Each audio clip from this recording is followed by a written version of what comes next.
മൂലകിൽ യേശുവിൻ സന്നിധി അണയുവതേ. ഒന്നേയുള്ളെനിക്കാനന്ദമുലകിൽ യേശുവിൻ സന്നിധി അണയുവതേ. അന്നേരം മമ മാനസഖേദം ഒന്നായകലും വെയിലിൽ ഹിമം പോ. അന്നേരം മമ മാനസഖേദം ഒന്നായകലും വെയിലിൽ ഹിമം പോ. ഒന്നേയുൾ എനിക്കാനന്ദമുലകിൽ യേശുവിൻ സന്നിധി അണയുവതേ. ഇപ്പോൾ നാം ശ്രവിച്ചുകൊണ്ടിരിക്കുന്നത് മോർണിംഗ് വോയിസ് എന്ന ആത്മീയ ശുശ്രൂഷ. ഇന്ന് ദൈവവചനത്തിൽ നിന്നും കർത്താവിൻ്റെ ദാസൻ വിജയദാസ് ചെട്ടിക്കാടും ധ്യാന ചിന്തകൾ പങ്കുവയ്ക്കുന്നു. ദൈവനാമത്തിന് മഹത്വമുണ്ടാകട്ടെ. മോർണിംഗ് വോയിസിലൂടെ ദൈവവചനം ശ്രദ്ധിക്കുന്ന ഏവർക്കും കർത്താവായ യേശുക്രിസ്തുവിൻ്റെ നിസ്തുല്യ നാമത്തിലുള്ള നന്ദിയും സ്വാഗതവും അറിയിക്കുന്നു. അല്പസമയത്തെ ചിന്തയ്ക്ക് ആധാരമായി യോനായുടെ പുസ്തകം 1-ാം അധ്യായം 2-ാമത്തെ വാക്യം വായിക്കുന്നു. നീ പുറപ്പെട്ട് മഹാനഗരമായ നിനവയിലേക്ക് ചെന്ന് അതിന് വിരോധമായി പ്രസംഗിക്കുക. ദൈവനാമത്തിന് മഹത്വം ഉണ്ടാകട്ടെ. വളരെ ചരിത്രപ്രസിദ്ധമായിട്ടുള്ളതും തിരുവെഴുത്തിൽ പരിശോധിക്കുന്ന ഏവർക്കും വളരെയധികം സുവ്യക്തമായി അറിയാവുന്നതുമായ ഒരു വേദഭാഗമാണ് ഞാനിവിടെ ഉദ്ധരിച്ചത്. ഇവിടെ നിന്നും ഞാൻ പറയുവാനായിട്ട് ആഗ്രഹിക്കുന്ന കാര്യം, ദൈവത്തിൻ്റെ നിയോഗം അല്ലെങ്കിൽ ദൈവത്തിൻ്റെ ശബ്ദം, ദൈവത്തിൻ്റെ ആലോചന വ്യക്തിപരമായി ഒരു വ്യക്തിയുടെ ജീവിതത്തിൽ എപ്രകാരം സ്വാധീനിക്കുവാനായിട്ട് ഇടയായിട്ട് തീരുന്നു, അല്ലെങ്കിൽ ദൈവം എപ്രകാരമാണ് ഒരു കർത്തവ്യത്തിന് വേണ്ടി, ഒരു ദൗത്യത്തിന് വേണ്ടി ഒരു വ്യക്തിയെ വിളിക്കുന്നത് എന്നുള്ളതിനുള്ള ഒരു മാതൃകയാണ് നമുക്കിവിടെ കാണുവാനായിട്ട് സാധിക്കുന്നത്. ഇവിടെ യോനയോട് വളരെ സ്പെസിഫിക്കായിട്ട് ദൈവം പറയുകയാണ്, നീ പുറപ്പെടണം, നീ എനിക്ക് വേണ്ടി ആ ദേശത്തേക്ക് കടന്നു പോകണം, നിനവയിലേക്ക് ചെന്ന് അവിടെയുള്ള ജനത്തോട് അവരുടെ ദുഷ്ടതയെക്കുറിച്ച്, അവരുടെ പാപത്തെക്കുറിച്ച് അവരെ അറിയിക്കുവാൻ ഞാൻ നിന്നെ പുറപ്പെടുവിക്കുകയാണ് എന്ന് പറയുകയാണ്. വാസ്തവത്തിൽ ദൈവം തൻ്റെ ആ തിരഞ്ഞെടുപ്പിനെക്കുറിച്ച് വ്യക്തമായി ആ 100% ബോധ്യത്തോടുകൂടെ യോനയോട് പറയുകയാണ്. അതുപോലെ തന്നെ ഇതേ ആശയത്തിലുള്ള ഒരു വാക്യമാണ് 3-ാം അധ്യായം 2-ാം വാക്യത്തിൽ നാം കാണും. നീ പുറപ്പെട്ട് മഹാനഗരമായ നിനവയിലേക്ക് ചെന്ന് ഞാൻ നിന്നോട് അരുളി ചെയ്യുന്ന പ്രസംഗം അതിനോട് പ്രസംഗിക്കുക. ദൈവത്തിന് ആരോട് വേണമെങ്കിലും എപ്പോൾ വേണമെങ്കിലും സംസാരിക്കുവാനായിട്ട് ഇന്നും സാധിക്കും. പക്ഷേങ്കിൽ ദൈവത്തിൻ്റെ ശബ്ദം കേൾക്കുവാനായിട്ടുള്ള കാതും അത് സ്വീകരിക്കുവാനുള്ള ഹൃദയവും ഉണ്ടാകുക എന്നുള്ളത് വളരെ പ്രധാനമായ കാര്യമാണ്. ദൈവം സംസാരിച്ചിട്ടും ദൈവത്തിൻ്റെ ഹിതം, ദൈവത്തിൻ്റെ ആലോചന നിറവേറ്റുവാൻ കഴിയാത്തത് വാസ്തവത്തിൽ യോനയുടെ പരാജയമായിരുന്നു എന്നുള്ളത് നമുക്കറിയാം. ഇനിയും അബ്രഹാമിനെ ദൈവം വിളിക്കുമ്പോൾ ഉൽപ്പത്തി പുസ്തകം 12-ാം അധ്യായത്തിൽ 1-ാം വാക്യത്തിൽ നമ്മൾ വായിക്കുന്നുണ്ട്, നീ നിൻ്റെ ആ പിതൃദേശത്തെയും ചാർച്ചക്കാരെയും വിട്ട് പുറപ്പെടണം എന്ന് ദൈവം അവിടെ അബ്രഹാമിനോടും അരുളി ചെയ്യുകയാണ്. അവിടെയും അബ്രഹാം എന്ന വ്യക്തിയിലേക്ക് ഫോക്കസ് ചെയ്തുകൊണ്ട് ദൈവം തൻ്റെ ദൗത്യ നിർവഹണത്തിന് വേണ്ടി അദ്ദേഹത്തെ തിരഞ്ഞെടുത്തിരിക്കുന്നു, വിളിച്ചിരിക്കുന്നു, അയക്കുന്നു. യോനയോടുള്ള ബന്ധത്തിലും അങ്ങനെയാണ്. പുതിയ നിയമത്തിലേക്ക് നാം കടന്നു വരുമ്പോൾ കർത്താവ് തൻ്റെ ശിഷ്യന്മാരെ വിളിച്ചു, തൻ്റെ ഉദ്ദേശത്തിനായി, തൻ്റെ ദൗത്യത്തിനായി അവരെ അയക്കുവാൻ ദൈവം അവരെ ഒരുക്കുമ്പോൾ, കർത്താവ് അവരെ പഠിപ്പിക്കുമ്പോൾ, കർത്താവിൻ്റെ ഹൃദയത്തിൽ നിത്യത വരെയുള്ള വലിയൊരു പ്ലാനിൻ്റെ ഭാഗമായി, വലിയൊരു പദ്ധതിയുടെ ഭാഗമായി തീരുവാൻ ശിഷ്യന്മാരെ കർത്താവ് ഒരുക്കുകയായിരുന്നു എന്നുള്ള കാര്യം അവർക്ക് അന്നേരം മനസ്സിലാക്കുവാൻ കഴിഞ്ഞിരുന്നില്ല. എന്നാൽ കർത്താവ് മരിച്ച് പുനരുത്ഥാനം ചെയ്ത് സ്വർഗാരോഹണം ചെയ്യുന്ന സന്ദർഭത്തിൽ കർത്താവ് പറയുകയാണ്, നിങ്ങൾ പുറപ്പെടണം.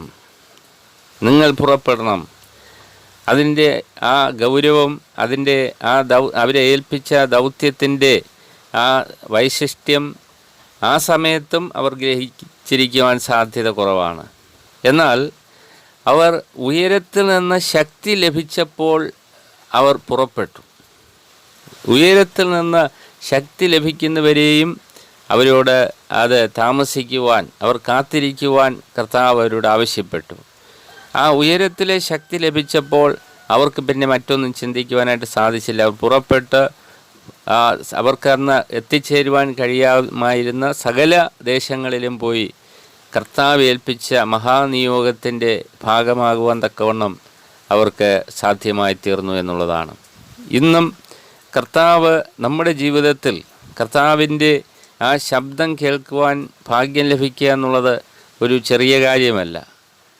എന്നാൽ ദൈവശബ്ദം കേട്ടിട്ട് അവഗണിച്ച് കളഞ്ഞ യോനയെ നമുക്ക് കാണാനായിട്ട് സാധിക്കും. അതുപോലെ മറ്റ് അനേകരെ കാണുവാനായിട്ട് സാധിക്കും. ശൗലിനെ ദൈവം തൻ്റെ ആ ദൗത്യത്തിന് വേണ്ടി വിളിച്ചു, പക്ഷേ അത് കൃത്യമായി നിറവേറ്റും കഴിയാതെ പരാജയപ്പെട്ടു പോയി.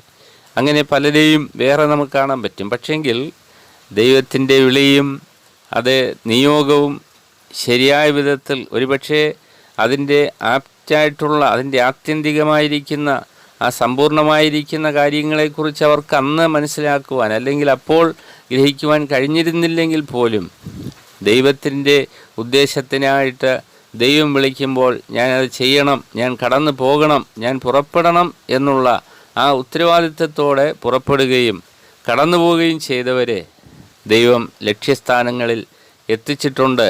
അതായത് ആ പുറപ്പെട്ടവരുടെ ലക്ഷ്യസ്ഥാനത്തല്ല, ദൈവത്തിൻ്റെ ഉദ്ദേശം എന്തായിരുന്നോ അല്ലെങ്കിൽ ദൈവത്തിൻ്റെ ലക്ഷ്യമെന്തായിരുന്നോ അത് ദൈവം നിറവേറ്റിയിട്ടുണ്ട്, ദൈവം അവിടെ കൊണ്ടെത്തിച്ചിട്ടുണ്ട് എന്ന് നമുക്ക് അനേക മിഷണറിമാരുടെ ജീവിതത്തിൽ നമുക്ക് മനസ്സിലാക്കുവാനായിട്ട് സാധിക്കും. ശിഷ്യന്മാരുടെ ജീവിതത്തിൽ നിന്ന് മനസ്സിലാക്കുവാനായിട്ട് സാധിക്കും.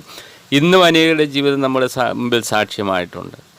ദൈവം നമ്മെ സഹായിക്കുമാറാകട്ടെ. നമ്മുടെ ചെറിയ ജീവിതത്തിൽ കർത്താവ് നമ്മെ പുറപ്പെടുവാൻ പറയുവാൻ ഏതൊരു കാര്യവും നിറവേറ്റുവാൻ ദൈവം ആവശ്യപ്പെടുമ്പോൾ അത് ചെയ്യുക എന്ന് പറയുന്നത് എത്രയോ അനുഗ്രഹീതമായിരിക്കുന്നൊരു കാര്യമാണ്. നമ്മുടെ ജീവിതത്തിലും കർത്താവ് ഈ നാളുകളിൽ ആഗ്രഹിക്കുന്നത് നമ്മെക്കുറിച്ചുള്ള പൂർണ്ണമായ ദൈവഹിതം നിറവേറ്റുക എന്നുള്ളതാണ്. അതിൻ്റെ ഒന്നാമത്തെ പടിയാണ് നീ പുറപ്പെടുക എന്നുള്ള ആ ശബ്ദത്തിന് ചെവി നൽകുക എന്ന് പറയുന്നത്. എന്നാൽ കർത്താവിൻ്റെ വാക്ക് കേട്ട് പുറപ്പെട്ടവരാണെങ്കിലും കർത്താവ് ഏൽപ്പിച്ച ദൗത്യ നിർവഹണത്തിലേക്ക് മുന്നോട്ട് നീങ്ങുമ്പോൾ ഒരു അപകട സൂചന എന്നുള്ള നിലയിൽ എബ്രായ ലേഖനം 11-ാം അധ്യായം 15-ാമത്തെ വാക്യത്തിൽ നമ്മൾ വായിക്കുന്നുണ്ട്, അവർ വിട്ടുപോകുന്നതിനെ ഓർത്തിരുന്നുവെങ്കിൽ മടങ്ങിപ്പോകുവാൻ ഇടയുണ്ടായിരുന്നു എന്നാണ്. ഇന്ന് കർത്താവിനെ നോക്കി അല്ലെങ്കിൽ കർത്താവിൻ്റെ ശബ്ദം കേട്ട് പുറപ്പെട്ട കർത്താവിൻ്റെ ദൗത്യത്തിന് വേണ്ടി മുന്നോട്ട് വന്ന ചില ആളുകളെങ്കിലും അതിൽ നിന്ന് പിന്തിരിഞ്ഞ് പിന്നോക്കം പോയതിൻ്റെ ഒരു പ്രധാന കാരണം അവർ വിട്ടുപോകുന്നതിനെ ഓർത്തു എന്നാണ്. പല ആളുകളും കർത്താവിന് വേണ്ടി ഞാൻ ഇതൊക്കെ വിട്ടു, അത് വിട്ടു, ഇത് വിട്ടു എന്നൊക്കെ അവകാശപ്പെടുമെങ്കിലും ശിഷ്യന്മാർക്ക് സംഭവിച്ച അബദ്ധം, അതായത് അവർ വിട്ടുകളഞ്ഞ വള്ളവും വലിയുമൊക്കെ എടുത്ത് വീണ്ടും കടലിലേക്ക് ഇറങ്ങിപ്പോയതുപോലെ കർത്താവിൻ്റെ അടുക്കൽ വന്നിട്ട് കർത്താവെ ഞങ്ങൾക്ക് എന്ത് കിട്ടും എന്നുള്ള ഉദ്ദേശത്തിൽ ഭൗതിക ലക്ഷ്യത്തോടുകൂടെ കർത്താവിൻ്റെ മുഖത്തേക്ക് നോക്കുന്ന, കൈനീട്ടുന്ന ആൾക്കാരെ കാണുവാനായിട്ട് സാധിക്കും. എന്നാൽ കർത്താവ് എന്താണ് അങ്ങനെയുള്ളവരോട് പറഞ്ഞിരിക്കുന്നതെന്നുള്ള കാര്യം ഞാൻ ഈ ഭാഗത്ത് വിശദീകരിക്കുവാനായിട്ട് ആഗ്രഹിക്കുന്നില്ല. നമ്മൾ ഓർക്കണം, വിട്ടുപോകുന്നതിനെ ഓർക്കുക. അല്ലെങ്കിൽ ഈ ലോക സുഖങ്ങളെ അല്ലെങ്കിൽ പാപത്തിൻ്റെ സുഖങ്ങളെ അത് ത്യജിച്ച് കളഞ്ഞിട്ട് കർത്താവിനെ അനുഗമിക്കുവാനും കർത്താവിന് വേണ്ടി ജീവിക്കുവാനും പുറപ്പെട്ടു വന്ന ദൈവമക്കൾ അതിനെ ഓർപ്പിക്കുന്ന അല്ലെങ്കിൽ അതിൽ രസിക്കുവാൻ അവസരം ലഭിക്കുന്ന ആ ഒരു അവസ്ഥയിലേക്ക് പിന്തിരിയുകയാണെങ്കിൽ, അതിനെക്കുറിച്ച് ഹൃദയത്തിൽ പോലും രസിക്കുകയോ ആനന്ദിക്കുകയോ ചെയ്യുകയാണെങ്കിൽ തീർച്ചയായും പിശാച് അതൊരു കെണിയായി ഉപയോഗിച്ച് അവരെ പിന്മാറ്റത്തിലേക്ക് കൊണ്ടുപോകാൻ സാധ്യതയുണ്ട് എന്നുള്ള ഭയനിർദ്ദേശവും നമുക്ക് കാണുവാനായിട്ട് സാധിക്കും. എന്നാൽ മുന്നിലുള്ള ലാക്കിലേക്ക് ഓടി അല്ലെങ്കിൽ കർത്താവ് ഏൽപ്പിച്ച ദൗത്യം നിറവേറ്റി ദൈവനാമ മഹത്വത്തിനായി മുന്നേറുവാൻ ദൈവം ഈ ചിന്തകളാൽ നമ്മെ സഹായിക്കുമാറാകട്ടെ.